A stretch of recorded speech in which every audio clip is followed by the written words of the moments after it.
dan selamat datang di podcast HMM. Hari ini kita akan membahas topik yang sangat menarik dan bermakna. Nah, yaitu bagaimana peran dosen Kristen dalam membentuk generasi di kampus. Khususnya dalam membina mahasiswa melalui organisasi keagamaan. Berikut, saya telah hadir Bu Ineke, seorang dosen yang juga aktif sebagai pembina kampus di ini. Selamat datang Ibu. Ya, terima kasih. Dan terima kasih sudah hadir. Nah baik. Langsung saja ya Bu. Bolehkah Ibu menceritakan sedikit mengenai latar belakang sebagai seorang dosen dan perjalanan iman Kristen yang Ibu jalani? Oke. Latar belakang sebagai dosen ya? Iya. Mungkin sedikit cerita juga, saya tuh sebenarnya alumni sini juga. Jadi saya dulu waktu mahasiswa itu adalah mahasiswa di ITENA sama seperti kalian gitu di sini. Terus pada saat memutuskan jadi dosen itu awalnya kan kalau mahasiswa sering disuruh jadi asdos ya gitu ya. Kalau ngajarin teman-teman, kok saya merasa seneng gitu ngajarin teman-teman gitu, merasa kayak melakukan sesuatu yang baik gitu saat membuat teman saya bisa mengerti yang awalnya dia nggak ngerti mungkin di kelas gitu kan ya. Nah jadi kayak saya ngerasa oh mungkin ini panggilan saya gitu. Cuma kan menjadi dosen juga nggak mudah ya. Jadi dosen tuh kita harus studi lanjut dan lain-lain dengan keterbatasan biaya dan lain-lain. Jadi waktu itu ada strugglingnya juga, nyari beasiswa lah. Jadi saya sempat kerja dulu, terus nyari beasiswa, baru lanjut studi tahun 2016 saya baru berhasil mulai studi lagi. Terus setelah lanjut studi S2, barulah saya berhasil jadi dosen di sini. Dan akhirnya saat saya jadi dosen di sini, banyak insight yang disampaikan sama dosen-dosen senior yang lain gitu. Mereka bilang bahwa mungkin jadi dosen di sini tuh capek gitu. Karena kalau karyawan kan kerjanya nggak full time ya, nggak seharian. Kalau karyawan saya ada project kerja, terus habis itu bisa kayak istirahat, makan siangnya istirahat dulu lah gitu. Kalau dosen nggak, kita ngajar padat gitu dan lain-lain. Capek, tapi ya katanya kita mencerdaskan kehidupan bangsa ya gitu. Jadi ya anggapannya mungkin itu ada amalannya juga gitu. Jadi ada kayak berkat yang bisa kita bagiin juga gitu ke mahasiswa minimal. Jadi saya ngerasa itu panggilan saya aja sih. Gitu. Lalu apa saja harapan Ibu bagi mahasiswa khususnya dalam pertumbuhan iman dan pembentukan karakter mereka selama menempuh pendidikan di kampus, Ibu? Selama menempuh pendidikan di kampus nih menarik nih, kemarin saya baru ngobrol sama mahasiswa di kelas saya. Kemarin angkatan 2024 saya kebetulan ngajar, masih baru ya, masih maba. Terus saya nanya, gimana kuliah di teknik gitu, gimana testimoninya kuliah di teknik selama 1,5 semester. Terus udah kayak, aduh Bu, capek, tugasnya banyak, kok kayak yang gak kayak waktu SMA dan lain-lain gitu. Terus saya selalu bilang gini, jangan dipikir kuliah itu cuma sekedar ngajarin kalian 1 tambah 1 sama dengan 2, atau kita ngajarin cara ngitung gitu ya, mekanika lah, fisika lah. Tapi kuliah itu adalah salah satu media untuk membentuk karakter. Jadi kalau misalnya nanti kita memang akan terjun ke teknik, kita akan terjun ke dunia engineering nantinya di dunia kerja ya, mungkin secara umum mau teknik apapun lah, kita harus punya satu idealisme. Kita harus punya idealisme yang baik gitu kan ya, mempertahankan apa yang benar gitu, bukan apa yang biasanya gitu. Karena nanti di dunia kerja itu jadi tantangan banget tuh. Nah, terus yang kedua, kita juga harus punya akal sehat gitu kan ya. Kalau misalnya kita terjun ke dunia terus kita nggak terbentuk akal sehatnya, logikanya kita nggak dibentuk di kampus, mau gimana nanti di sana gitu. Dunia kerja tuh ini banget, keras banget gitu. Kalau misalnya kita nggak megang logika, kita nggak punya idealisme, nah itu bakalan jadi kita ke bawah arus gitu kan ya nantinya. Terus yang berikutnya juga mendidik bagaimana people skill-nya, gimana caranya kayak gini nih, kita ketemu sama orang baru gitu kan ya. Nah itu salah satu yang dididik di dunia kampus. Jadi jangan dipikir buat mahasiswa nih khususnya gitu ya, buat saya dunia kampus ini saya harapkan jangan cuma sekedar dianggap buat ngasih ilmu aja kayak sekolah, tapi juga jadi ajang untuk kalian mengembangkan karakter, mengembangkan soft skill, supaya nanti kalian lebih siap gitu pada saat kalian terjun ke dunia sebenarnya. lebih ke bekal ya Bu di dunia kampus tuh ya. Betul, bekalnya juga nggak cuman sekedar bekal ilmunya, Iya. tapi bekal karakternya juga. Itu yang penting sih menurut saya. Nah, kalau misalkan ini Bu, dalam proses mengajar, bagaimana Ibu mengintegrasikan nilai-nilai kekristenan tanpa mengabaikan keragaman di dalam kelas gitu Bu? Kayak gimana Bu? Kalau misalnya kita ngomongin ke agama gitu ya, kan mahasiswa mayoritasnya kan tetap muslim ya kalau misalnya di Tenas gitu. Jadi mungkin ada 1-2 orang yang agamanya lain, nggak cuma Kristen, ada yang Hindu, Buddha, Katolik dan lain-lain. Tentu saja keragaman pasti saya temuin di kelas. Nah, saya nggak pernah merasa saya perlu tahu agama mahasiswa saya itu apa gitu, karena ya kebetulan bukan dosen agama juga ya. Jadi saya kan dosen mata kuliah lah, ilmu yang keteknikannya. Cuman selain mengajarkan ilmu gitu, saya juga tetap mengingatkan kepada mahasiswa untuk tolonglah lakukan hal yang baik, minimal ke diri kalian sendiri. Apa coba menurut kamu kalau mahasiswa ngelakuin yang tidak baik buat diri sendiri? Menurut saya lebih ke apa ya? Apa coba? Nyontek, abai, ketegas. Nah itu kan kalian menyakiti diri sendiri gitu loh. Karena kan kalau kalian nyontek tuh kalian membohongi diri sendiri ya, di luar membohongi orang lain. Terus habis itu kalau kalian abai ke tugas, kan tugas harus dikumpulin. Ujung-ujungnya nanti pas deadline kalian begadang, terus sakit gitu kan ya. Jadi saya selalu kembali lagi ke tadi ya, ke karakter tadi itu gitu loh. Jadi bagaimana saya menekankan, kan kalau misalnya mungkin kalau kamu pernah dengar Kristen itu suka dibilang agama kasih gitu ya. Kami kan punya 2 inti nih sebenarnya, kasih kepada Tuhan dan kasih kepada sesama. Nah, tapi sebelum kita bisa mengasihi sesama, kalau menurut saya kita harus mengasihi diri kita sendiri dulu juga gitu. Karena kalau kita nggak terpenuhi oleh kasihnya, kita apa yang mau kita kasih ke orang, kita aja nggak tahu kasih itu apa gitu kan. Jadi menurut saya selalu bilang, satu, kalian sayangin dong diri kalian sendiri gitu. Jangan sampai kalian asal-asalan di kuliah, nanti kalian sendiri yang repot. Berikutnya, kalian harus mengasihi sesama juga. Jangan mau maju sendiri, individualis dan lain-lain. Saya suka bikin kerja kelompok. Sengaja supaya nanti kita bisa lihat gimana working as a team. Selain saya ngedidik karakter mengasihi sesama, saya juga ngedidik bagaimana dia bisa berkomunikasi dalam tim. Ya kurang lebih kayak gitu sih. Dan itu kan nggak perlu memandang agama ya. Sebenarnya itu nilai-nilai umum aja yang bisa saya terapin di hampir semua kelas gitu. Nah terus buat ketika nih Bu berinteraksi dengan mahasiswa yang memiliki keyakinan atau pandangan berbeda, bagaimana gitu Ibu menjaga sikap yang inklusif namun tetap setia pada iman Kristen? Saya hampir setiap hari pasti ketemu mahasiswa dengan agama yang berbeda, mau di kelas, mau mahasiswa bimbingan, mau mahasiswa apapun lah, terutama bimbingan. Ini mungkin yang udah ngambil TA ya tahu ya, bimbingan tuh seminggu berapa kali gitu, apalagi kalau udah mendekati seminar kan ya, bisa tiap hari dipanggil dosennya. Nah, saya tuh tidak pernah merasa harus memilih, saya mau ngambil mahasiswa bimbingan mah biar yang tiap hari ketemu mau yang Kristen juga aja, nggak pernah saya ngerasa kayak gitu. Saya tidak pernah perlu tahu agama mahasiswa itu apa gitu ya. Yang saya perlu tahu adalah bagaimana upaya dia, tanggung jawab dia ke menyelesaikan apa yang udah dia mulai itu kayak gimana. Dan terus kalau misalnya menghadapi mahasiswa yang beragamanya lain, kadang-kadang kalau saya nasehatin juga kan saya takutnya kadang-kadang gimana nih ya, nyambung gak nih ya sama yang apa udah dipahami di rumah gitu kan, takutnya saya salah kata-kata. Saya selalu mengambil pendekatan yang ya udah yang umum aja sih. Yang umum ya, kalau misalnya kayak bahasa tanggung jawab, kasih, harus baik ke orang lain, itu kan bahasa sehari-hari yang semua orang ngerti ya. Saya nggak usah bawa kitab suci terus saya bacain ayat gitu kan ya. Saya pakai bahasa yang umum yang sebenarnya, karena saya yakin semua agama juga pasti ngajarinnya kebaikan kan ya. Jadi kalau kebaikan itu menurut saya udah bahasa universal. Jadi itu aja sih yang saya tekanin ke mahasiswa. Jadi tetap inklusif, ke semuanya bisa ngerti. Iya Bu. Bener kan? Iya benar. Nah, jadi menurut Ibu apa ya? Bagaimana peran seorang dosen gitu Kristen dalam membentuk karakter dan nilai-nilai kehidupan mahasiswa di luar aspek akademik gitu Bu? Di luar akademik. Ya.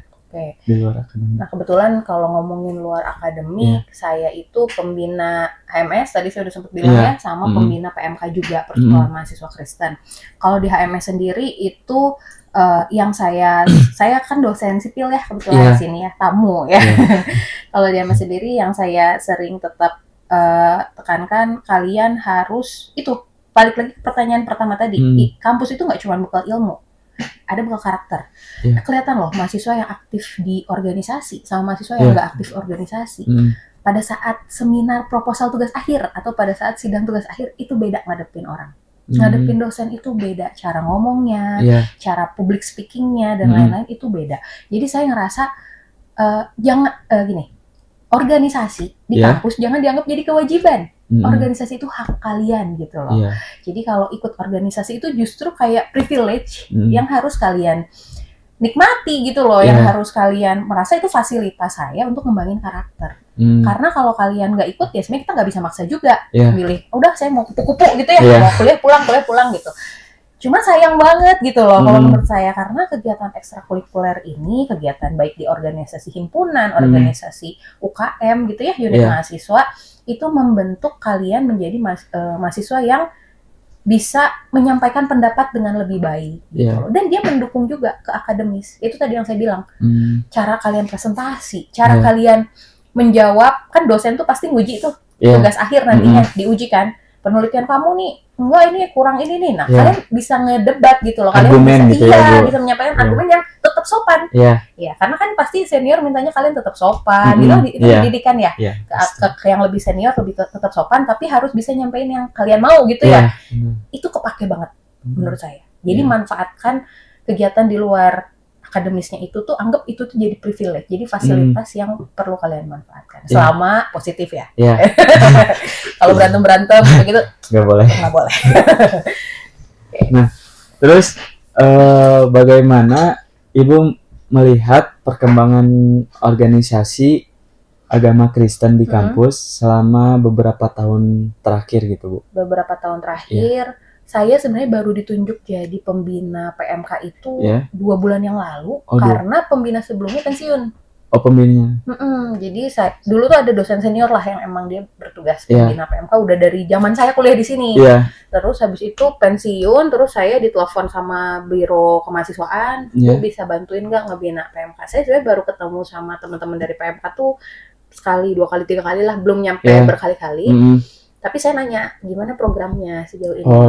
Nah, di PMK sendiri gitu ya, mungkin dari teman-teman mesin ada yang rindu gitu, pengen nih, kok saya rasanya di kampus, di ITENAS tuh kan bukan kampus agama gitu ya, sehari-hari ketemunya dengan beraneka ragam teman-teman.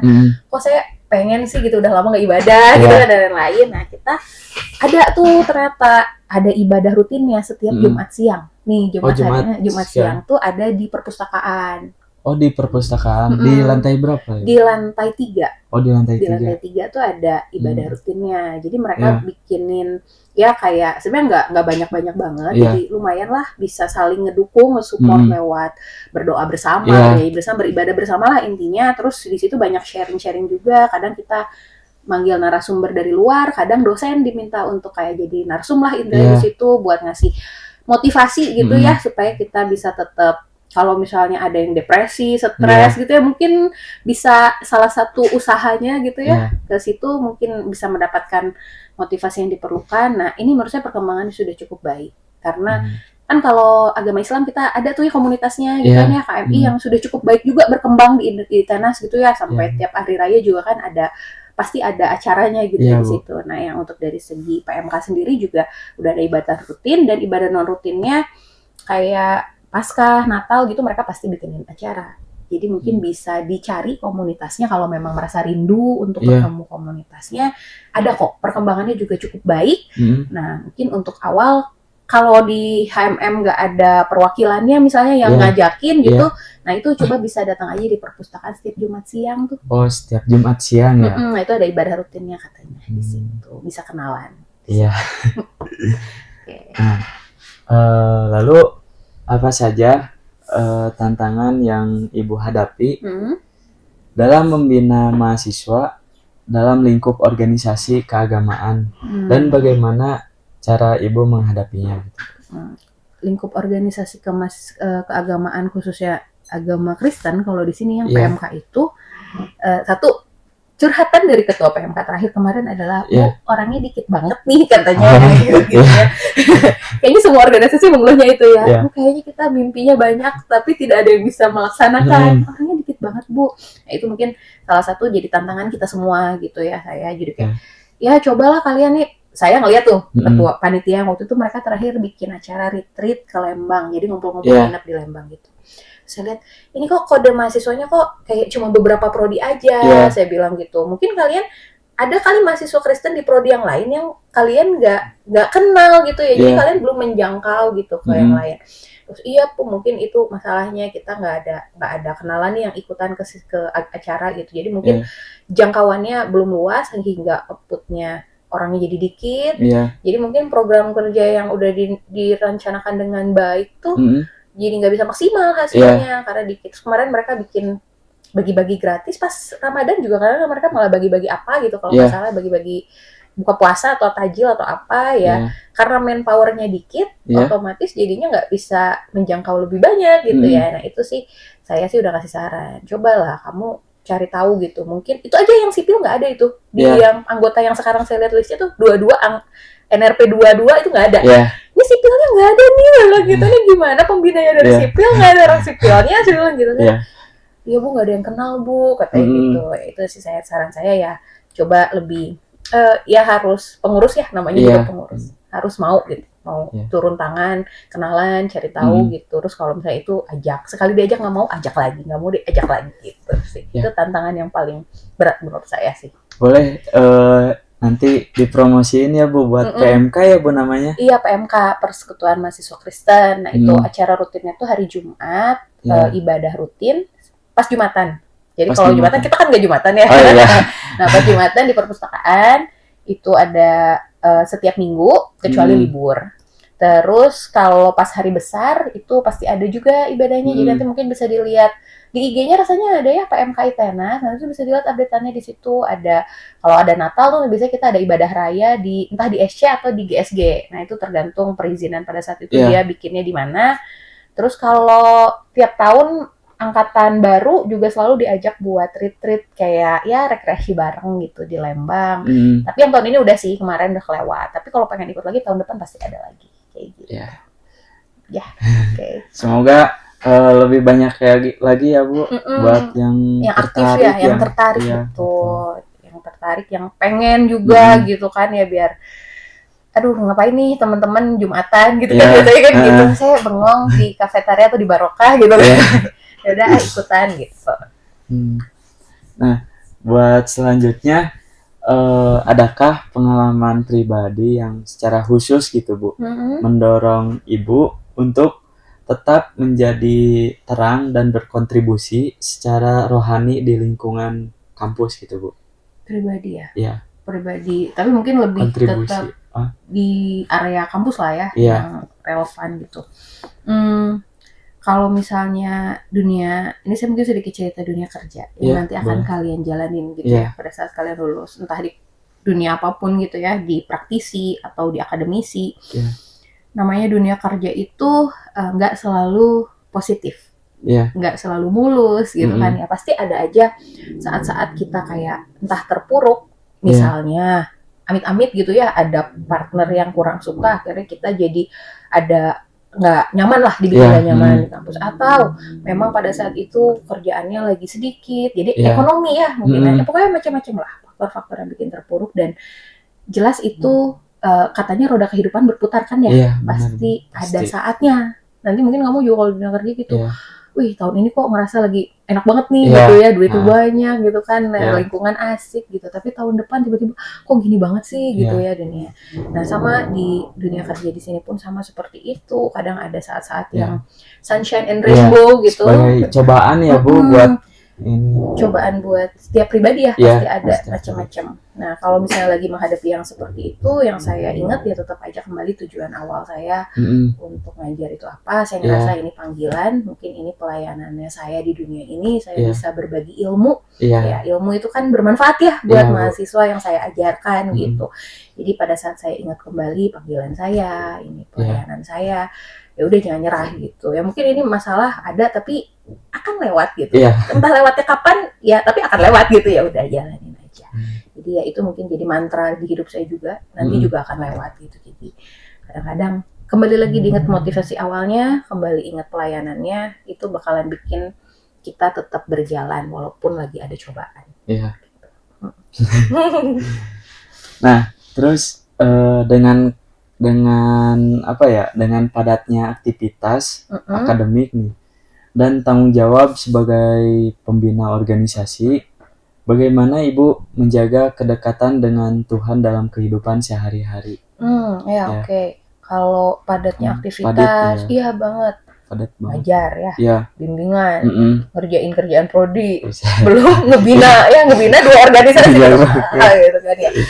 Tapi kalau misalnya yang saya ini tuh kan, kalau teman-teman muslim tuh pasti ada sholat yang 5 waktu itu ya. Jadi ibadah tuh pasti udah ada waktunya. Nah itu tuh menurut saya kayak salah satu yang harusnya dirindukan gitu kan. Aduh nih pusing gitu, udah sholat dulu gitu. Nah sama, jadi Kristen juga sama. Jadi kadang-kadang kalau kita udah pusing, saya suka ngambil take break gitu ya. Kalau kita dikenal pagi-pagi itu ada saat teduh biasanya. Jadi bangun tidur itu kita nggak langsung beraktivitas. Nah mungkin kalau kalian kan sholat subuh gitu ya, sholat subuh dulu. Kalau kita saat teduh pagi-pagi, jadi kita kayak berterima kasih nih masih bangun pagi ini, dan kita berharap hari ini itu kita bisa jadi berkat gitu. Nah itu kita kayak berdoa pagi sebenarnya nggak lama. Terus kita ambil waktu sebentar, kita berdoa, kita minta arahan hari ini, semoga saya bisa menjadi hal baik buat orang lain. Nah terus biasanya kalau pagi hari udah seperti itu lebih tenang gitu ya, gitu hatinya lebih tenang. Terus kalau misalnya siang-siang tiba-tiba ada mahasiswa bikin pusing gitu kan, gitu, jangan sampai marah. Biasanya saya take break dulu, istirahat dulu, terus menenangkan diri. Ya mungkin kalau saya pribadi, saya senang bersenandung atau dengerin YouTube lagu-lagu rohani yang kayak gitu. Dan tetap aja ya kalau doa-doa rutin kayak malam, pagi-pagi itu tetap jangan sampai terlewat. Dan kalau kita di akhir pekan juga kan kita ada waktu khususnya untuk ke gereja. Nah itu saya usahakan ya jangan sampai kelewat juga, karena itu kayak saat buat refleksi, saat buat kita istirahat dan ngadu lagi gitu sama yang Maha Kuasa gitu kan. Ini gimana nih minggu ini capek banget gitu. Nah itulah saatnya gitu. Jadi ada checkpoint yang selalu saya usahain biar kita nggak terlalu sibuk sama dunia gitu ya. Mungkin sibuk kerjaan, sibuk dunia ya, larinya justru ke Tuhan lagi gitu loh, biar ditenangkan lagi gitu. Nah, buat pertanyaan terakhir nih Bu. Pertanyaan terakhir. Apa pesan Ibu gitu? Pesan saya kepada mahasiswa Kristen agar tetap teguh dalam iman di tengah berbagai dinamika kehidupan kampus yang kompleks. Ini kan beberapa mahasiswa tuh ya banyak aktivitas nih Bu gitu. Tuh. Selain banyak aktivitas, banyak masalah juga mahasiswa tuh loh. Pasti. Masalah pribadinya banyak mahasiswa tuh. Jadi saya kebetulan saya dosen wali juga. Anak wali saya sering banget datang ke ruangan. Saya udah berasa kayak guru BK gitu ya. Padahal saya tidak punya basic psikologi gitu kan. Saya takut salah ngomong gitu kan kadang-kadang gitu. Kalau untuk mahasiswa khususnya mungkin kalau untuk mahasiswa Kristen yang imannya sama-sama saya, teman-teman tolong jangan sampai lupa bahwa tujuan di dunia ini kan kita untuk jadi terang sama garam gitu ya. Ingat ke situ gitu. Jangan, kadang-kadang kalau masih muda, yang saya rasa, saya pun seperti itu. Masih muda tuh kita ngerasa dunia berputar di sekitar kita. Iya memang iya gitu ya. Kita adalah sesuatu di dunia ini, tapi kita juga harus menjadi dampak buat orang lain gitu ya. Kalau misalnya kita di Kristenan, kita suka bilang menjadi terang sama menjadi garam. Kita harus jadi sesuatu untuk sesama kita. Kita harus berguna, bermanfaat bagi sesama kita. Dan kadang-kadang mahasiswa tuh suka stresnya karena ngerasa aku sendirian. Waktu itu pernah ada yang curhat, habis putus. Habis diputusin di kafetaria lantai 2. Terus dia ke ruangan, kebetulan karena anak wali kan. Bu saya pusing, saya lagi TA katanya, terus saya butuh beneran ini real story. Saya takut salah ngomong kan ya, tapi kebetulan anaknya bukan Kristen sih. Muslim tuh saya bilang, gimana dong, kamu ini istirahat dulu, orang tua kamu, saya udah takut anaknya bunuh diri apa gimana gitu kan ya, saya boleh minta kontak orang tua kamu saya bilang gitu kan ya. Tapi akhirnya saya suruh istirahat di sini, ngobrol gimana perasaan kamu, gimana, saya validasi perasaannya, terus akhirnya membaik. Nah, jangan sampai seperti itu gitu. Ingat bahwa kamu itu di sini punya tugas, punya tanggung jawab. Satu, tugas ke orang tua. Untuk menyelesaikan yang dipercaya sama orang tua, nyelesain studi kamu. Dua, tugas ke diri sendiri untuk menjadi orang yang lebih baik, punya bekal ilmu yang lebih baik, punya karakter yang lebih siap untuk di dunia kerja. Dan kamu juga punya tugas untuk Tuhan kamu gitu ya, yang minta untuk kita berdampak baik pada sesama. Nah, ingat aja gitu, kalau misalnya kita ngerasa lagi kayak down gitu ke teman-teman mahasiswa, pasti kamu punya teman kan ya, 1-2 orang. Nah, teman kamu itu bisa bertahan sama kamu, bisa sayang sama kamu, itu ya karena kamu sudah melakukan kebaikan sama dia gitu. Dan ada loh orang-orang di sekitar yang peduli gitu loh sama kamu. Nah, ingatlah itu, jangan sampai ngerasa terpuruk banget sampai kayak udah aku nggak bisa ngapa-ngapain lagi. Dan kalau udah merasa terpuruk, banyak fasilitas yang di provide kampus gitu ya, bisa curhat ke teman, ke pengurus himpunan gitu kan ya, pasti ya kalian kan ada divisi kerohanian, bagus banget menurut saya. Jadi bisa curhat mungkin ke kamu kalau ada pusing, ke dosen, dan jangan lupa curhat juga sama Yang Maha Kuasa. Gitu ya, itu udah paling top lah gitu. Kalau udah pusing mau nangis tuh udah nggak akan thanksin kalau ke Tuhan sendiri gitu kan, kayak udah nangis gitu. Titik puncaknya udah tutup pintu kamar, berdoa, udah deh lepasin semuanya. Dan menurut saya sih pengalaman pribadi, apalagi ini saya sudah lebih tua daripada kalian ya, udah pengalamannya itu something kok. Kita beneran dibantu kok kalau misalnya kita berserah gitu. Terima kasih banyak Ibu Bu Enake atas waktunya dan cerita yang sangat menginspirasi. Lalu semoga percakapan hari ini bisa menjadi berkat ya Bu, dan motivasi bagi mahasiswa yang mendengarkan. Sampai jumpa di episode selanjutnya ya Bu. Sampai jumpa. Tuhan memberkati. Tuhan berkati. Kalau ketemu saya disapa-sapa aja gitu ya.